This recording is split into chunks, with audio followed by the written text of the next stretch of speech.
તાજા સમાચારમાં આપ સૌ મિત્રોનું સ્વાગત છે। દોસ્તો તાજા અને મહત્વના સમાચારની વાત કરી લઈએ તો પ્રથમ સમાચારને લઈને વાત કરી લઈએ તો હાલ ગુજરાતમાં ઠંડી, ગરમી અને વરસાદ તમામ સિઝનનો અનુભવ થઈ રહ્યો છે, પરંતુ હવે સતર્ક થઈ જવું પડશે, કારણ કે 2024નું પહેલું વાવાઝોડું આવી રહ્યું છે। આગાહીકાર અંબાલાલ પટેલે આ વર્ષના પહેલા વાવાઝોડાની આગાહી કરી છે।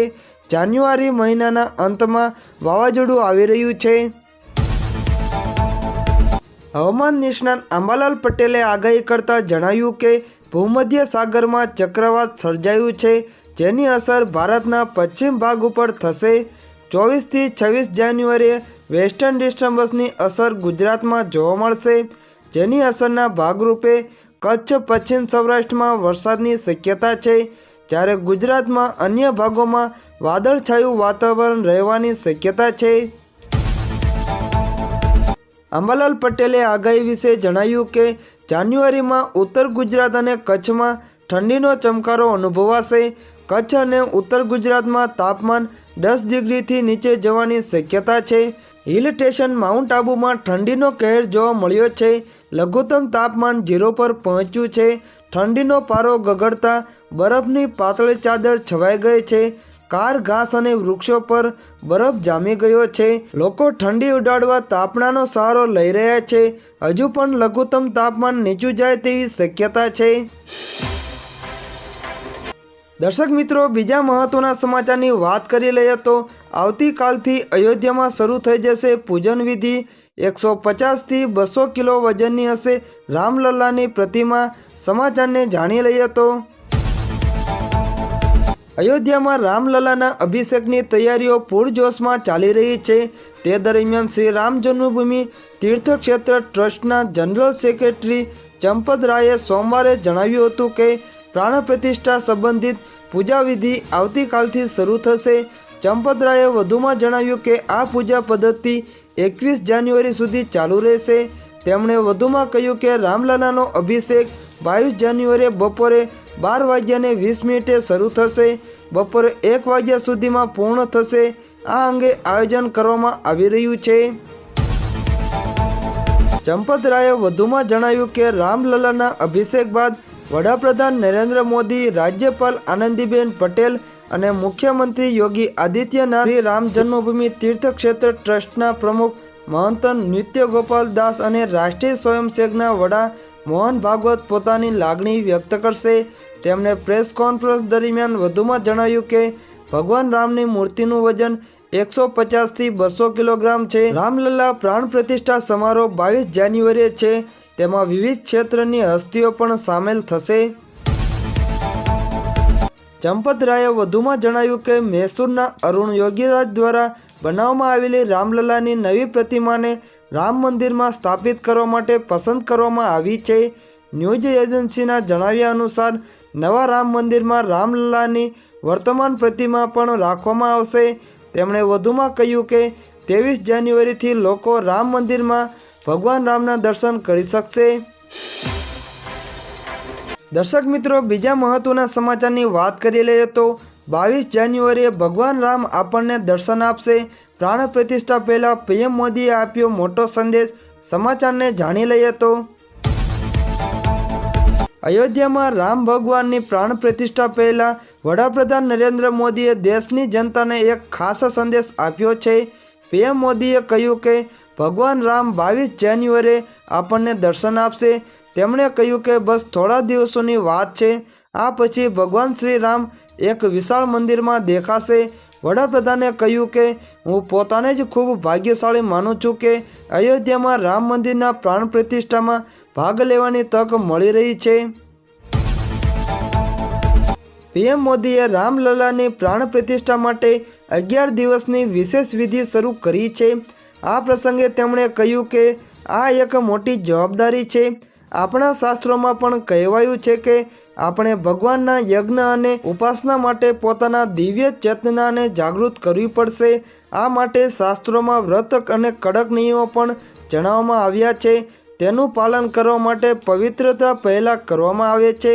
તેથી મને કેટલાક પવિત્ર આત્માઓ અને આધ્યાત્મિક યાત્રાના મહાપુરુષો પાસેથી મળેલા માર્ગદર્શન અનુસાર તેમના દ્વારા સૂચવેલા નિયમો અનુસાર હું આજથી 11 દિવસની વિશેષ વિધિ શરૂ કરી રહ્યો છું.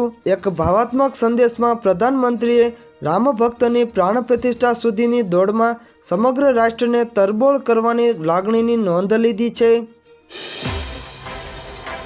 દર્શક મિત્રો, બીજા મહત્વના સમાચારની વાત કરી લઈએ તો પ્રાણ પ્રતિષ્ઠા પહેલાં આમ આદમી પાર્ટીએ કરી મોટી જાહેરાત. તમામ એસેમ્બલીમાં હનુમાન ચાલીસાનું આયોજન કરશે. સમાચારને જાણી લઈએ તો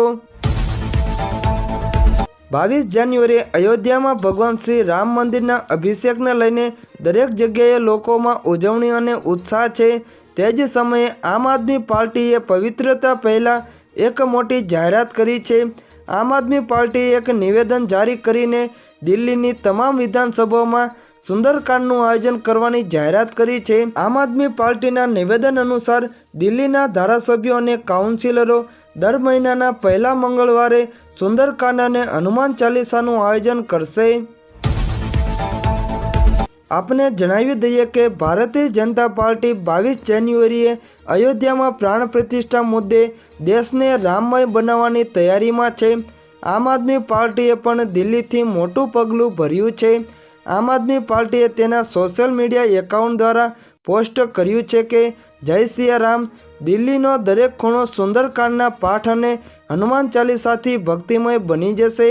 આમ આદમી પાર્ટીના રાષ્ટ્રીય સંયોજક અને દિલ્હીના મુખ્યમંત્રી અરવિંદ કેજરીવાલે પણ ટ્વીટ પર લખ્યું છે કે દરેકની ખુશી, શાંતિ અને પ્રગતિ માટે આવતીકાલે આમ આદમી પાર્ટી દિલ્હીમાં ઘણી જગ્યાએ સુંદરકાંડના પાઠનું આયોજન કરી રહી છે. વાસ્તવમાં 22 જાન્યુઆરીએ અયોધ્યામાં ભગવાન શ્રી રામની મૂર્તિનો અભિષેક થવાનો છે અને 16 જાન્યુઆરીએ નવા રામ મંદિરમાં રામલલાની જૂની મૂર્તિ અને નવી મૂર્તિઓની સ્થાપના કરવામાં આવશે. 22 જાન્યુઆરીના રોજ વડાપ્રધાન નરેન્દ્ર મોદી દ્વારા ભગવાન શ્રી રામની મૂર્તિની આંખો આવરી લેવામાં આવશે. દર્શક મિત્રો, બીજા મહત્વના સમાચારની વાત કરી લઈએ તો અયોધ્યા જંકશન અયોધ્યા ધામથી ઓળખાશે. રેલવે સ્ટેશનના ઉદ્ઘાટન પહેલા નગરજનોને મોટી ગિફ્ટ. સમાચારને જાણી લઈએ તો અયોધ્યા રામ મંદિરના ઉદ્ઘાટન પહેલા અયોધ્યા રેલવે સ્ટેશનનું નામ બદલી દેવામાં આવ્યું છે. રેલવે સ્ટેશન હવે અયોધ્યા ધામના નામે ઓળખશે. રેલવે સ્ટેશનનું નામ બદલવાનો આદેશ આજે એટલે કે બુધવારે આપવામાં આવ્યો છે.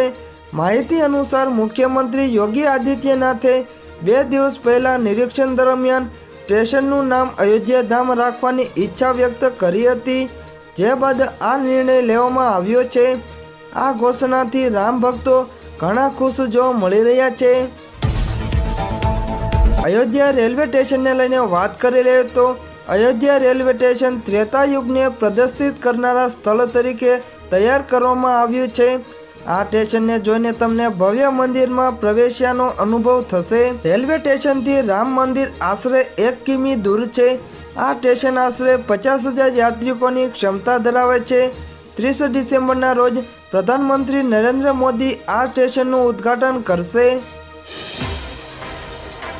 દર્શક મિત્રો, છેલ્લા અને મહત્વના સમાચારની વાત કરી લઈએ તો ગુજરાતથી ધ્વજદંડ, મહારાષ્ટ્રના દરવાજા અને રાજસ્થાનના પથ્થર. રામ મંદિર નિર્માણની કારીગરી દેશના તમામ રાજ્યોમાંથી યોગદાન. સમાચારને જાણી લઈએ તો પીએમ નરેન્દ્ર મોદી 22 જાન્યુઆરીએ રામ મંદિરના ગર્ભગૃહમાં રામલલ્લાના પ્રાણ પ્રતિષ્ઠા કાર્યક્રમનો ભાગ બનશે. ત્યારે તેઓ મંદિરના નિર્માણમાં સમગ્ર દેશની ભાગીદારી જોશે. દર્શક મિત્રો, બીજા મહત્વના સમાચારની વાત કરી લઈએ તો લોકસભા ચૂંટણી પહેલા ગિફ્ટ સિટીને મળશે વધુ એક ભેટ. મેટ્રો કનેક્ટિવિટીને લઈ ગાંધીનગર વાસીઓ માટે ગુડ ન્યૂઝ. સમાચારને જાણી લઈએ તો ગાંધીનગરમાં આવેલું ગિફ્ટ સિટી અત્યારે ચર્ચાનું કેન્દ્ર બન્યું છે. દારૂ પરમિટ બાદ ગિફ્ટ સિટી માટે વધુ એક મહત્વના સમાચાર સામે આવ્યા છે. આગામી એપ્રિલ મહિના સુધીમાં મોટેરાથી ગિફ્ટ સિટી અને ત્યાંથી સેક્ટર 1 સુધી મેટ્રો પ્રાયોગિક ધોરણે મેટ્રો શરૂ થાય તેવી પૂરેપૂરી સંભાવનાઓ સેવાઈ રહી છે. મોટેરાથી ગાંધીનગરના સેક્ટર 1 સુધી મેટ્રોની કામગીરી અંતિમ તબક્કામાં ચાલી રહી છે. ત્યારે મોટેરાથી ગાંધીનગર સેક્ટર 1 સુધી લોકસભાની ચૂંટણી પહેલાં મેટ્રો પ્રાયોગિક ધોરણે ચાલુ કરે તેવી સંપૂર્ણ શક્યતા છે. તો બીજી તરફ વાત કરવામાં આવે તો કાંકરિયા સ્ટેશન પણ બનીને તૈયાર થઈ ગયો છે।